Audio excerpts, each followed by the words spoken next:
Welcome to Insights. I'm Eric. Thanks for stopping by. Today we're going to talk about wheat. We're going to do a wheat review and an extension to the report. And I want to introduce some of these concepts just to the general public as well as wheat becomes a topic of conversation around trading desks as we move higher because of either the perception of a growing conflict with Ukraine and Russia and the United States and NATO and how it affects already tight supplies around the world.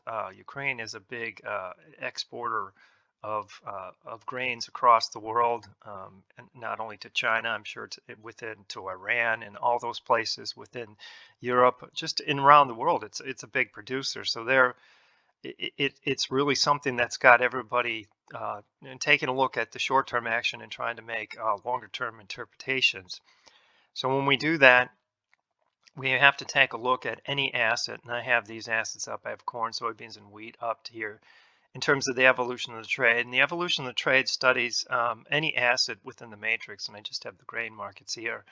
Everything else has been blocked out, but it studies them in terms of the fractal trends. We study the daily, weekly, and monthly trends simultaneously. And the concept of how we employ that with cycles and energy builds and the movement of price cycles and time cycles across the multiple time frames allows us to manage positions. And in terms of these three markets here, corn, beans, and wheat, they've been up from 15 to 17 months, the primary trends, and for these have produced these returns. Now inside of that, inside the primary trend, trends breathe, they go into consolidation when they're no longer in agreement. In the case of the grain market, all three major markets are up, up, and up. So that puts the composite trend in alignment.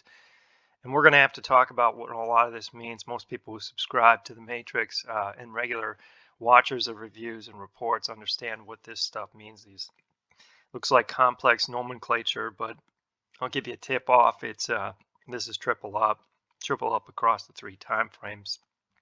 But understanding what everything means here, some of these numbers, those are important as well, and we're going to study some of that, and we're going to take a look at some of the seasonalities, even though seasonality doesn't drive a lot of that in terms of the evolution of the trade.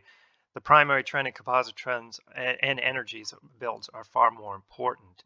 So that's really the flow of conversation that we have through the evolution of the trade, and that's what we're going to talk about wheat. We're going to talk about why it's highlighted red and what that really means, both shorter term and longer term.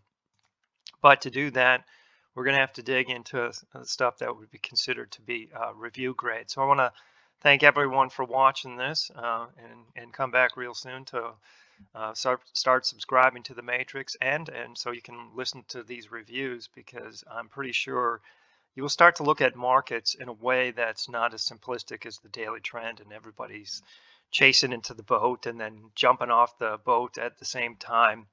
The whole point of this is to be independent, to know where the flow of the river is going, never to swim against the current, and to understand when a market is actually in consolidation.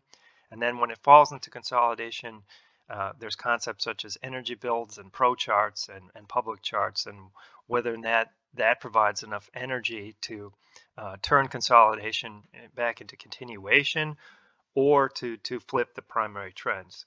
So thanks for watching, and we'll talk to you real soon.